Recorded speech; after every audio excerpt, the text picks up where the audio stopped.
Saranjana, sebuah nama yang sering dibisiki pelan di tengah malam oleh mereka yang percaya akan dunia lain. Kota ini konon tersembunyi di balik lebatnya hutan Kalimantan, tempat batas antara dunia nyata dan dunia gaib melebur. Meski banyak yang menganggapnya sekedar mitos, penduduk desa sekitar tahu betul untuk tidak mendekati area hutan itu, terutama saat mereka malam tiba. Tapi Laras, seorang mahasiswa yang baru menyelesaikan skripsinya, tidak percaya dengan semua itu. Dia dan 3 temannya, Bayu, Raka, dan Sinta, memutuskan untuk membuktikan bahwa semua cerita itu hanya bualan belaka. Dengan kamera, peta kuno, dan senter di tangan, mereka melangkah masuk ke hutan Saranjana pada suatu sore. Kalau benar ada kota gaib, kenapa tidak pernah ada yang berhasil memotretnya? Tanya Laras dengan nada skeptis. Katanya kota itu hanya muncul untuk mereka yang dipilih, jawab Sinta sambil memandang ke sekitar. Matanya terus bergerak seperti takut ada sesuatu yang mengintai. Jadi kita akan dipilih nih. Bayu tertawa, mencoba meredakan ketegangan. Raka yang selama ini menjadi pemimpin kelompok mengangkat tangannya. Sudah cukup ngobrolnya. Kita harus cari tempat untuk mendirikan tenda sebelum gelap. Saat mereka berjalan semakin dalam, pohon-pohon mulai terlihat lebih rapat, menghalangi cahaya matahari yang seharusnya masih bersinar terang. Udara terasa lebih dingin dan suara burung-burung mendadak lenyap. Mereka berhenti di sebuah area terbuka kecil yang dikelilingi pohon-pohon besar. Di sini saja, kata Raka sambil menurunkan ranselnya. Namun, sebelum mereka sempat memulai mendirikan tenda, Sinta tiba-tiba menggenggam lengan Laras dengan erat. "Kalian dengar itu?" bisiknya. "Apa?" tanya Bayu, matanya menyipit. "Dengar apa?" sahut Laras. "Tadi, seperti suara bisikan dari sana." Sinta menunjuk ke arah kanan, ke sebuah jalur kecil yang hampir tertutup semak belukar. "Tidak ada apa-apa, Sin. Kamu terlalu paranoid," kata Laras, meski ia juga merasa bulu kuduknya sedikit berdiri. Namun saat malam tiba, mereka akan menyadari bahwa Sinta mungkin tidak sepenuhnya salah.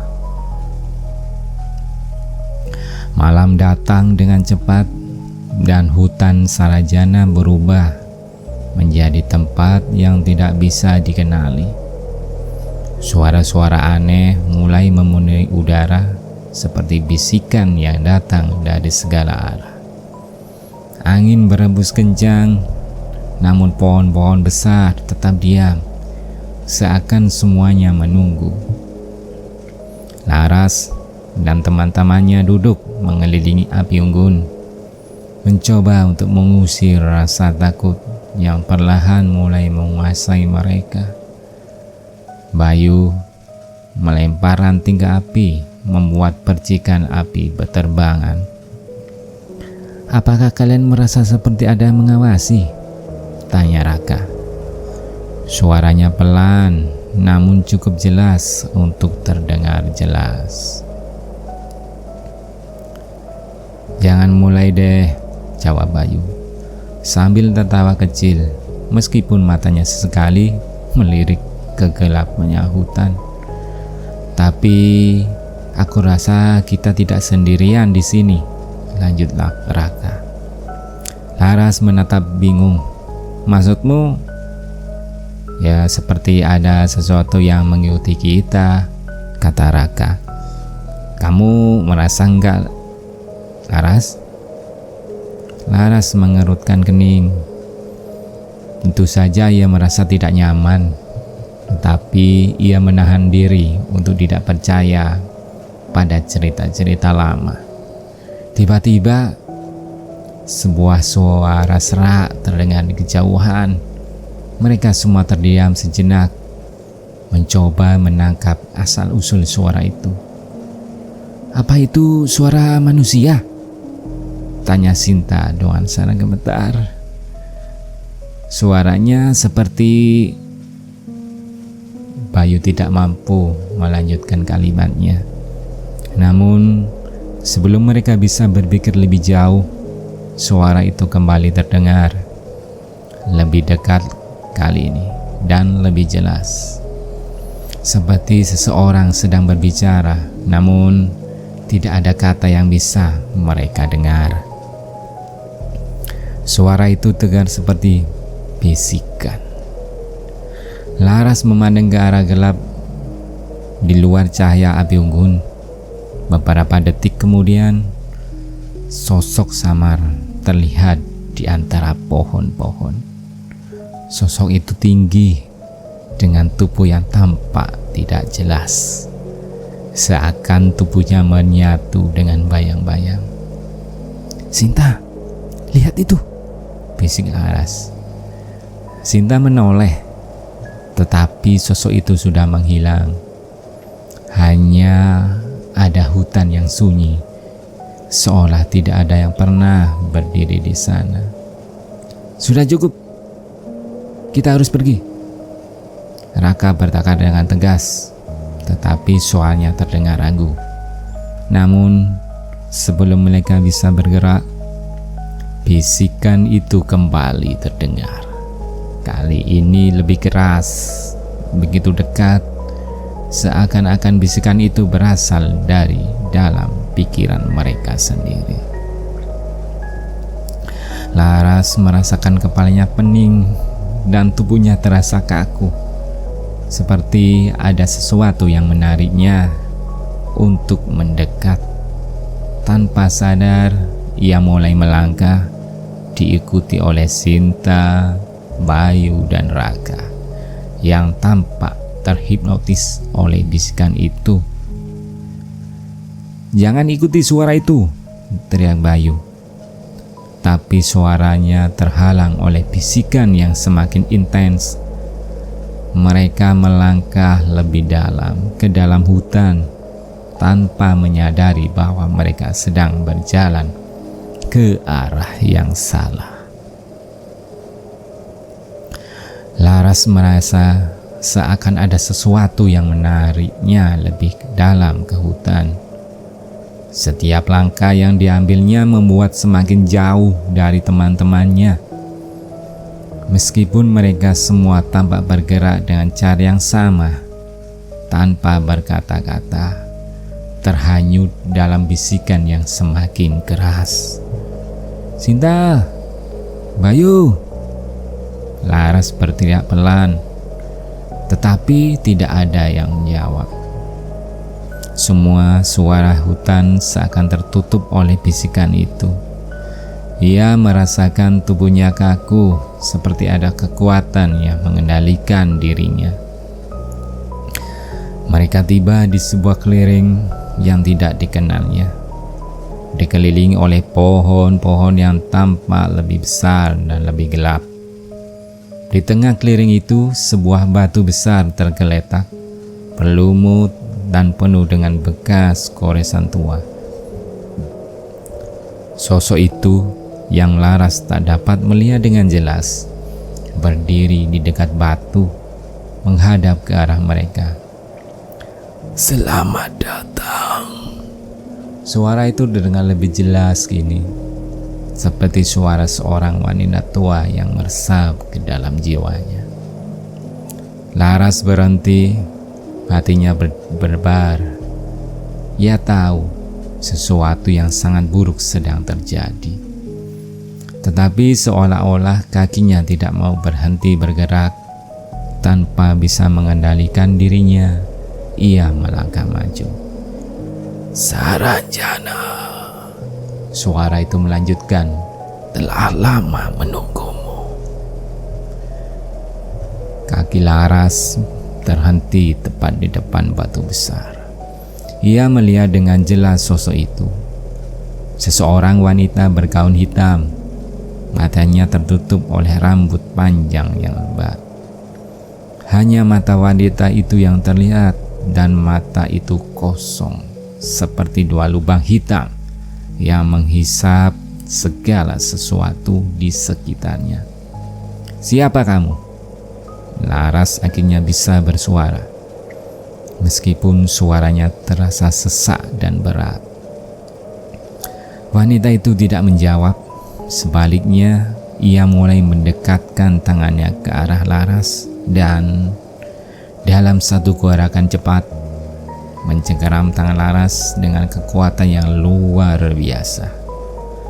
Laras merasakan jari-jari dingin itu meresap ke dalam kulitnya, seolah-olah tangannya dibekukan oleh es. "Jangan lari," bisik wanita itu dengan suara yang menggetarkan hati. Laras mencoba menarik tangannya, namun semakin ia berusaha melepaskan diri, semakin kuat cengkeraman wanita itu, dan kemudian wanita itu mengangkat kepalanya, menunjukkan wajah yang penuh dengan luka, seperti wajah yang telah lama mati dan terabaikan. Laras menjerit, tetapi suara itu terendam, tertelan oleh keheningan yang menyelubungi tempat itu. Hutan seakan menelan segala sesuatu, bahkan cahaya dari api unggun yang mereka tinggalkan. Tiba-tiba Raka dan Sinta dan juga Bayu muncul dari balik pohon. Mereka juga tampak seperti berada dalam trans, berjalan pelan ke arah Laras, masing-masing dengan tatapan kosong, mengikuti suara yang sama. "Kami akan menjadi bagian dari Saranjana."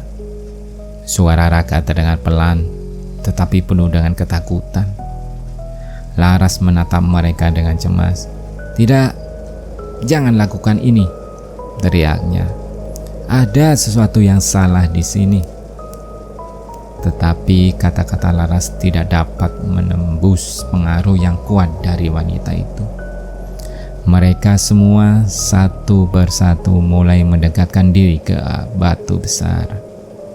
Seolah-olah ada tarikan yang tak terlihat yang memaksa mereka untuk berlutut di sana. Wanita itu akhirnya melepaskan cengkeramannya pada Laras dan jatuh tersungkur ke tanah. "Kau sudah terlambat," wanita itu berkata. Suaranya seperti bergema di seluruh hutan. "Saranjana sudah menuntut nyawa kalian." Laras berusaha bangkit, tetapi tubuhnya terasa lemas. Di saat yang sama, hutan di sekitar mereka mulai berubah, seakan-akan makhluk-makhluk besar bergerak di balik pepohonan. Suara langkah kaki terdengar, meskipun tidak ada yang terlihat. "Siapa mereka?" Laras bertanya dengan suara serak. Matanya memerah karena ketakutan. "Teman-teman lama," jawab wanita itu dengan suara dan senyum yang mengerikan. "Dan kalian akan bergabung dengan mereka." Sekejap mata bayangan gelap muncul dari pohon-pohon menuju ke keliling. Laras tidak dapat lagi membedakan mana yang nyata dan mana yang hanya halusinasi. Laras merasa tubuhnya seakan ditarik ke dalam kegelapan, ditarik ke arah bayangan yang datang semakin dekat. Matanya berkedip cepat, mencoba melihat dengan jelas, tetapi semuanya tampak kabur, seolah-olah dia sedang berada dalam mimpi yang buruk. terperangkap di tengah kegelapan yang tidak bisa dijelaskan. Teman-temannya Sinta, Bayu, dan Raka kini sudah berada di depan batu besar itu, berlutut dengan tatapan kosong, seolah-olah mereka bukan lagi orang yang sama. Mata mereka tidak lagi memancarkan kehidupan, hanya kekosongan dan ketakutan yang mendalam. Wanita itu, Saranjana, mengangkat tangannya dan dengan gerakan yang halus, cahaya gelap mulai mengalir dari batu itu, melingkari tubuh mereka satu persatu. Laras merasakan sensasi dingin yang menjalar dari telapak kakinya hingga ke ujung rambutnya, seperti ada energi yang tak terlihat yang menguasai tubuhnya. Kau tak bisa melarikan diri, Laras. Suara Saranjana berbisik, meskipun wajahnya tetap tak terlihat dengan rambut panjang yang menutupi sebagian besar wajahnya. Kalian semua adalah bagian dari permainan ini. Laras berusaha berdiri, menggigil, dan mencoba mengumpulkan kekuatan untuk melawan. Ia melihat ke sekeliling, berharap ada jalan keluar, namun hutan itu semakin terlihat lebih gelap. Pohon-pohon tampak semakin tinggi dan menakutkan, seolah-olah menutupi semua cahaya yang ada. Kenapa? Kenapa semua ini terjadi? Laras akhirnya berteriak. Suaranya serak karena ketakutan. Saranjana tidak menjawab langsung. Ia hanya tertawa pelan. Suaranya menggema di seluruh hutan. Karena kalian datang ke sini, karena kalian mengganggu tempat ini. Saranjana tidak pernah lupa. Tidak ada yang bisa melarikan diri. Dengan satu gerakan tajam, wanita itu mengarahkan telunjuknya ke batu besar itu, dan tiba-tiba dari dalam batu itu muncul bayangan gelap. Makhluk besar dengan tubuh yang tampak terbuat dari bayangan, mata merah menyala, dan mulut yang penuh dengan gigi tajam yang saling bertubrukan. Makhluk itu mulai bergerak mendekat ke arah Laras. Laras mundur, matanya membelah ketakutan. Ia merasakan ada sesuatu yang aneh terjadi pada dirinya. Sesuatu yang mengendalikan tubuhnya, membuatnya tidak bisa bergerak bebas. Jantungnya berdegup kencang, dan dia merasa hampir pingsan oleh kekuatan yang membekukan tubuhnya. "Jangan!" Laras berteriak, mencoba mengangkat tubuhnya yang terasa berat dan kaku. "Aku tidak akan menjadi bagian dari permainan ini." Namun suara itu terdengar semakin mendekat, semakin kuat. Laras merasa dirinya terhanyut dalam kegelapan yang mengelilinginya. Ditarik oleh makhluk itu, seolah-olah ada tangan-tangan yang menyambar dan menariknya ke dalam tanah. Pada saat itu, saat semuanya terasa hampir tak tertahankan, suara aneh mulai terdengar dari hutan. Suara langkah kaki berat yang semakin mendekat. Laras melihat ke sekeliling, tetapi kali ini ia tidak merasa sendirian lagi. Di antara pohon-pohon yang gelap, sebuah sosok muncul. Seorang pria tua dengan tubuh kurus dan pakaian yang sudah lusuh. Wajahnya penuh dengan keriput dan matanya tampak kosong. Tetapi ada sesuatu yang berbeda dari dia. Ia tidak tampak terpengaruh oleh Saranjana atau makhluk bayangan itu. "Jangan takut, Laras," pria tua itu berkata dengan suara parau. Aku dulu adalah satu dari mereka, tapi aku berhasil melarikan diri. Laras menatap pria itu dengan bingung, tetapi sebelum ia bisa bertanya lebih banyak, sosok pria itu bergerak cepat menuju batu besar. Dengan satu gerakan, ia memukul batu itu dengan tongkatnya yang tua, dan dalam sekejap batu itu retak. Saat batu itu pecah, kegelapan yang mengelilingi Laras mulai mereda. Saranjana mengerang marah, dan makhluk bayangan itu menghilang dalam sekejap. Terlambat, Bisik wanita itu dengan penuh kebencian. kalian telah mengganggu kedabian kami.